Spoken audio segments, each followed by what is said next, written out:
हल का पेज क्रमांक 4 है समरूपता और समकोण त्रिभुज। प्रमेय, ये प्रमेय याद रखना पड़ेगा। समकोण त्रिभुज में कर्ण पर खींचे गए शीर्ष लंब से निर्मित दोनों त्रिभुज परस्पर तथा मूल समकोण त्रिभुज के समरूप होते हैं। इंपॉर्टेंट प्रमेय है, इसको याद रखना बहुत जरूरी है। समकोण त्रिभुज में तुरंत एक समकोण त्रिभुज बना दिया, 90 अंश का निशान भी है और 90 अंश को बंद करके कर्ण पक्का कर दिया। समकोण त्रिभुज में कर्ण, और ऐसे ही लिख लेंगे, यही आकृति का वर्णन ही, या इस आकृति का वर्णन करने आएगा। त्रिभुज ए बी सी में ए बी 90 अंश है तो इसको बीच में लिखिए। त्रिभुज ए बी सी में कोण ए बी सी 90 अंश, या समकोण त्रिभुज में तो करा है कर्ण पर खींचे गए शीर्ष लंब। शीर्ष लंब वही जो 90 अंश का कोण, उल्टा टी जैसा निशान है, ये लंब का निशान है, यानी 90 अंश का कोण बनता है। तो कर्ण पर खींचे गए शीर्ष लंब, ये कर्ण है तो इस पे लंब कहाँ से आएगा, बी से, या बी से इस पे लंब खींच दिया, यहाँ 90 अंश का निशान बना दिया। आपको याद रहे इधर 90 है तो इधर भी 90 होगा। जैसे यहाँ देखिए ये 90 तो इधर भी 90, इसको याद रखेंगे। तो खींचे गए शीर्ष लंब, ये यहाँ नाम लिख देंगे कि शीर्ष लंब का नाम पी है, कुछ भी रख सकते हैं आप। तो बी डी, यहाँ डी लिख दिया। कर्ण पर खींचे गए शीर्ष लंब बी डी है तो वही लिखेंगे रेख बी डी लंब, कर्ण का नाम क्या है, ए सी, रेख ए सी। कर्ण पर खींचे गए शीर्ष लंब, और ए डैश डी डैश सी मतलब कि तीनों एक लाइन में है। अब निर्मित दोनों त्रिभुज, अब साध्य में लिखेंगे। अभी दो त्रिभुज बने, ध्यान दीजिए। एक त्रिभुज ये है, त्रिभुज लिखते समय 90 अंश को बीच में रखिए। त्रिभुज चाहे इधर से नाम लिखिए या इधर से। त्रिभुज ए डी बी, और दूसरा त्रिभुज कौन बना, बी डी सी। निर्मित दो त्रिभुज, यानी एक त्रिभुज ये बना, एक ये बना, और मूल समकोण त्रिभुज जो पहले वाला बड़ा त्रिभुज था के समरूप होता है, यानी तीनों त्रिभुज समरूप होंगे। तो देखिए साध्य में क्या करना है, पहले पहला त्रिभुज ए डी बी ये समरूप होगा बड़े के, फिर दूसरा त्रिभुज ये समरूप होगा बड़े के, तो फिर ये दोनों छोटे वाले परस्पर समरूप होंगे, यानी त्रिभुज ए डी बी समरूप त्रिभुज बी डी सी। तो तीनों त्रिभुज परस्पर समरूप होंगे तो सबसे पहले हमें पहले और बड़े वाले को समरूप सिद्ध करना है, फिर दूसरे वाले बड़े को, फिर दोनों छोटे को समरूप सिद्ध करना है। तो चलिए उपपत्ति में पहला त्रिभुज बना लिया, फिर ये बड़ा वाला बना लिया। अब त्रिभुज का नाम तो जो ये है वहीं तथा लगा के, त्रिभुज ए डी बी तथा ए बी सी में। फिर आप देख रहे हैं कि एक कोण ऐसा है जो दोनों में है, या कोण ए, इसको सामान्य कोण लिख देंगे, 3 अक्षर से नाम, कोण बी ए डी और कोण बी ए सी। और देख रहे हैं कि एक 90-90 दोनों है, तो 90 बीच में आए, कोण ए डी बी और कोण ए बी सी, ये जो है क्या है, प्रत्येक 90 अंश है। तो दो शर्त पूरी हो गई। तो को कसौटी से दोनों त्रिभुज, यहाँ जहाँ तथा था वहाँ समरूप का निशान लगा दी, को कसौटी से दोनों त्रिभुज समरूप, पहला जो है सिद्ध हो गया।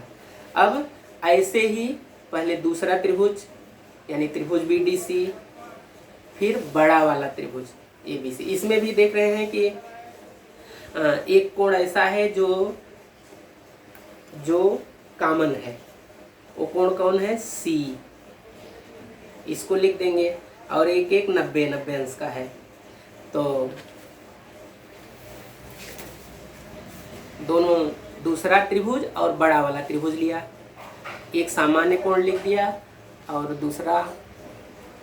दूसरा जो है दूसरा जो है 90 अंश, जहाँ तथा था वहाँ समरूप का निशान। तो को कसौटी से भी समरूप हो गए। अब पहला त्रिभुज जो है, बड़ा वाला त्रिभुज दोनों के समरूप है। देखिए BDC ADB समरूप त्रिभुज BDC। कहने का मतलब कि जो समरूपता वाला हम सब पढ़े थे कि अगर एक त्रिभुज दूसरे के समरूप हो और दूसरा तीसरे के समरूप हो तो पहला और तीसरा समरूप होते हैं। तो दोनों जो है, दोनों छोटे त्रिभुज जो है यहाँ समरूप हो गए।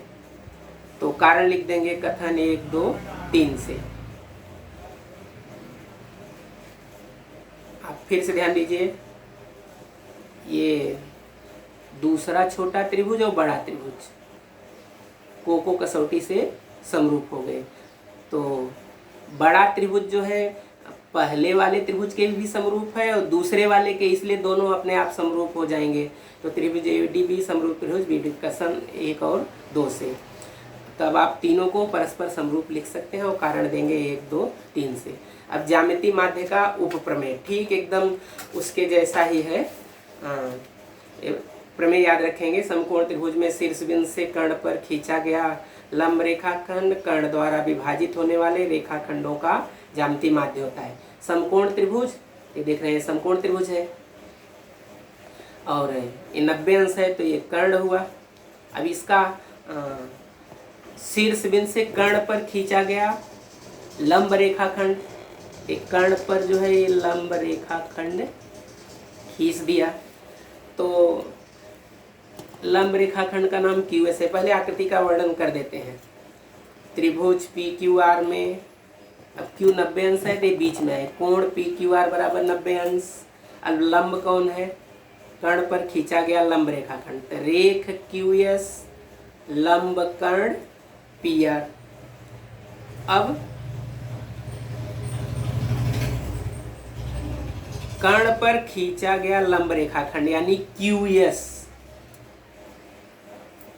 कर्ण द्वारा विभाजित होने वाले रेखाखंडों, तो कर्ण कौन है PR।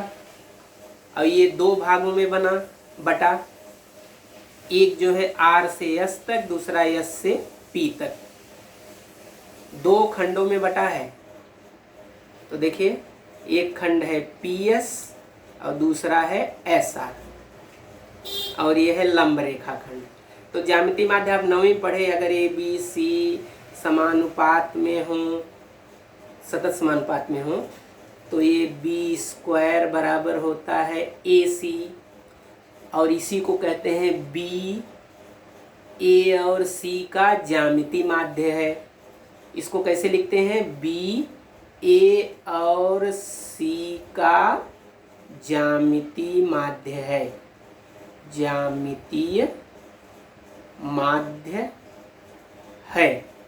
तो जब B A और C का ज्यामिति माध्य है तो उसको लिखते हैं B² बराबर AC है। ऐसे ही शीर्ष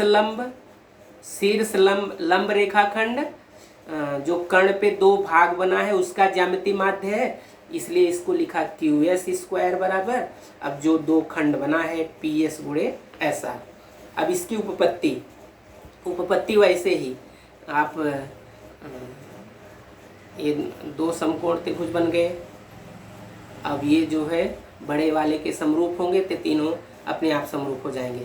तो आप यहाँ देखिए कौन कौन त्रिभुज लिया गया उपपत्ति में, QSR यानी दूसरा त्रिभुज और PSQ मतलब पहले दोनों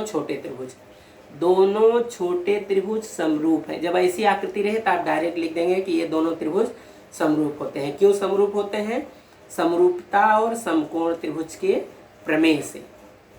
तो जब दो त्रिभुज समरूप होते हैं तो आप पीछे पढ़े संगत भुजाओं का अनुपात तुरंत लिख देते हैं।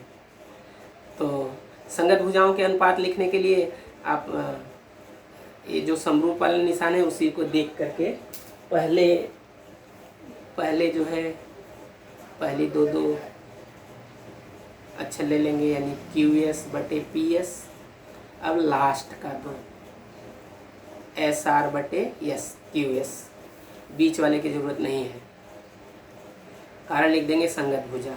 अब तिर्यक गुणा कर देंगे, QS का QS में, इसका इसमें, कारण तिर्यक गुणा। QS स्क्वायर बराबर PS गुणे SR, सिद्ध हो गया। यानी शीर्ष लंब QS, यह रेखाखंड PS और SR का ज्यामितीय माध्य